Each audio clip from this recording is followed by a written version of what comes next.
when we're preparing for an essay for the human experience for 1984, what we have to do is we have to sort of have an audit of all the ideas that we've learnt, all the things that we've come to understand about the novel, and we need to sort of pull all that together in order for us to work out how we're going to structure our essay.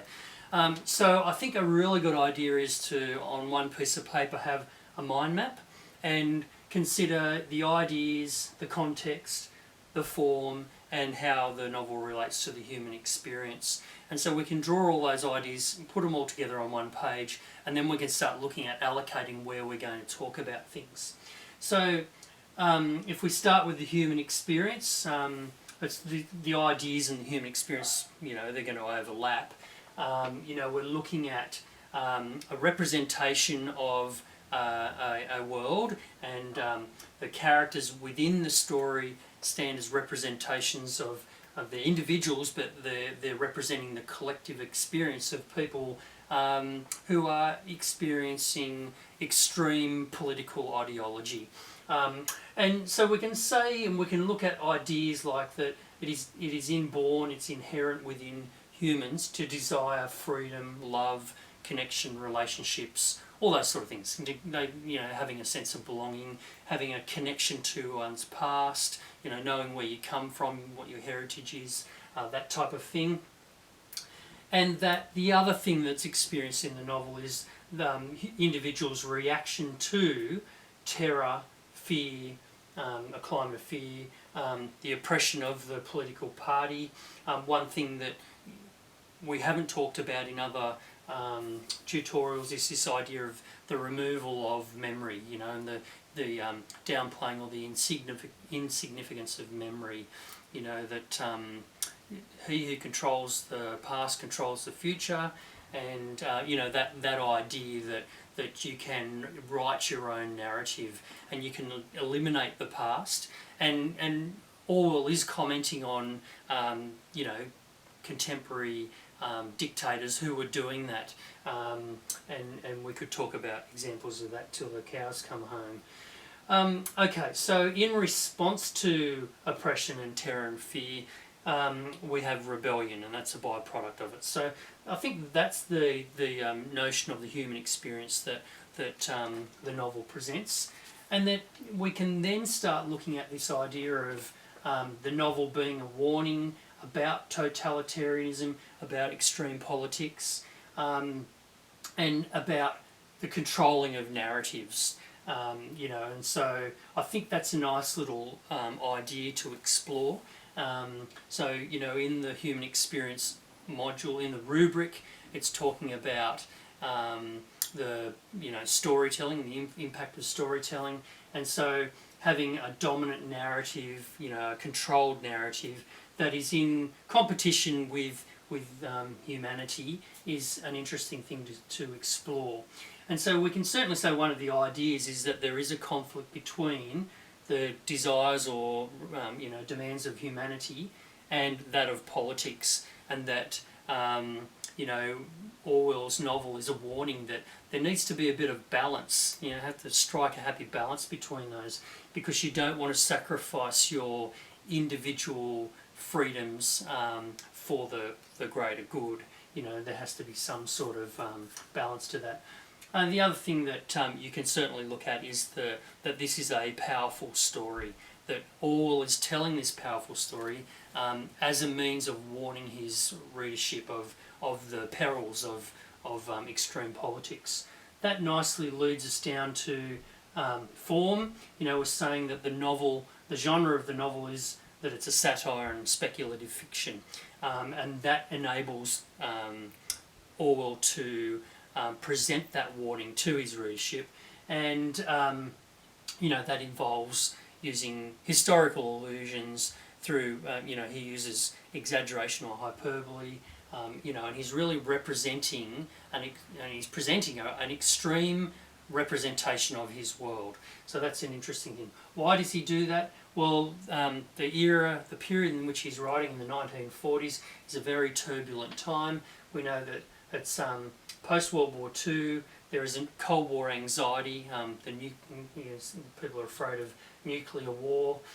There are events. There are communist countries like the USSR. Where there were the Moscow show trials, and so there's really a climate of fear. There is a climate of fear from the Cold War as well. You've got these two powerful blocks, East and West, communism and capitalism, at loggerheads in competition for world dominance. And so we're seeing extreme ideologies, and this is what Orwell's warnings about. Okay. So when we come back now and we've got all these ideas and we've placed it in context, we can start saying, well, how is it that Orwell shapes his message? And we know we start with the big idea of genre, and then we can move into aspects like foreshadowing, symbols and motifs, metaphors, metonyms, invented lexicon, characterisation, the omniscient narration. The novel's told in 3 parts. You can look at the structure of the novel. All of those sort of things. You want to be able to demonstrate that you can talk about some of these. You don't have to talk about all of them, but before you go hunting for similes and personification and things like that, you want to be able to talk about the larger devices that are used that define it as a novel rather than as poetry or film. Okay, from this point, we've now got a really good range of ideas for us to allocate into our 3 body paragraphs. What we don't have is we don't have anything to do with characters really, and we don't have any quotes. So obviously you're going to have to develop those, then once you've got those, you can clearly define things. But we're going to start by just saying, okay, where are we going to put these things? How are we going to build that argument? And then we can refine it and get into fine tuning with looking at specific quotes. And with a little bit of magic, we now have allocated a number of these things over to the body paragraphs. Obviously, if you're doing this, I would recommend you have 1 page per body paragraph so you can plan it out a bit better. But and that'll allow you to put quotes and all sorts of things in there, give you some room to do things. But basically, I think a good model for writing a response to any question that you get would be to start by exploring how the novel makes readers aware or warns them of the danger of controlling narratives, and looking at the use of genre. So you're moving into this form straight away, that the genre enables the warning through speculative fiction and through satire, that the use of lexicon, so you can explore this notion of doublethink, and then use the quotes of freedom is slavery, etc., etc., and unpack that. You can look at the allusions that are used, the historical allusions, Winston Smith, Winston Churchill is referred to there, and that the European society has been exaggerated to the point of the nth degree, and so that provides a platform for fiction to be able to speak truths. You might move in and look at the biblical allusion that Goldstein betrays Big Brother, and that he's set up as a scapegoat, as the enemy of the state. And O'Brien actually manufactures this, and so it explores the power of language to control the minds and desires of people. And so we can start by just setting up what the human experience is in the novel, and look at what the grand purpose is. I think it's a good thing to, at this point, talk about the context as well. I didn't have room to put it in there, but as you're talking about the extreme political parties and things like that, then that gives you the opportunity to talk about where it's coming from. It's born out of this post-World War II Cold War anxiety. And the scapegoating really is referencing the Nazis' persecution of the Jewish, and so that fills that in. So in your first body paragraph, set up what the warning is, what the commentary is on the experience that they're having, living within a extreme political regime, and establish how it's born out of the context of Orwell's era. From there, I would move into talking about individuals' desire for autonomy and connection, that sense of belonging and that notion of love, having love. And you can start looking at the character of Winston. Obviously, he's the primary character in the novel. So you're going to spend a fair bit of time talking about him. You can choose whatever you talk about, or whichever character you want to talk about. Obviously, you must talk about Winston, but you might find that you do a paragraph on Winston, and it might be more appropriate to do a paragraph on others.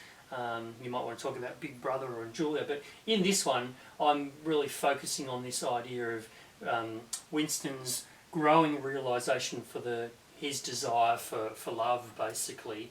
And so you can look at the 2-minute hate session, the idea that the fact that he works in the Ministry of Truth, wears blue overalls, that's symbolic of conformity. This notion of sex crime, and he gets the letter from the note from Julia, "I love you," which fuels him with hope and the desire to actually respond and react to the oppression that he's experiencing. You can then explore the character of Julia, and that the motif associated with her are birds and birdsong, so speaking out and calling out. And then you might look at the room they rent, and look at the foreshadowing of the tragedy that's about to occur. And then in the last paragraph, I think you set it up, you talk about love and the desire for connection, and then you look at the ending, build to the end of the novel and that bleak message. So I would frame my argument around rebellion and then the destruction of the characters. So we can look at the irony. Once again, here I would primarily talk about Winston, that he works for the Ministry of Truth. You can look at that quote down with Big Brother, how he unconsciously writes it. He's living in that climate of fear, and move into the symbolic nature of Room 101, that it is really a place of torture and terror, and tapping into the speculative fiction. The re-education is a metonym for torture. Okay, and then work your way, find some nice examples to talk about that are going to lead you to the end of the novel. That quote, "He loved Big Brother," that short, definite sentence, which leaves the reader in a state of shock.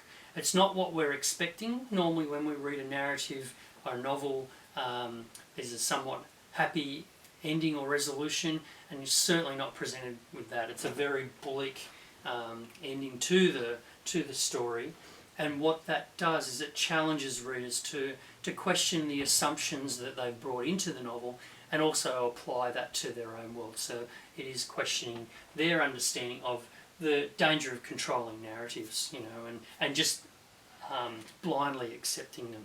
So whilst the ending of the novel is quite depressing, it actually inspires, it challenges individuals to do these sort of things, to desire freedom, love, connection, etc., and understand the value of that in our own world. Okay, so that gives you a bit of a sense of how to go about it. You have to make your own mind up of what you want to talk about. And once you've decided on a train of thought, and how you want to see a bit of a progression through the essay, so that it is cohesive.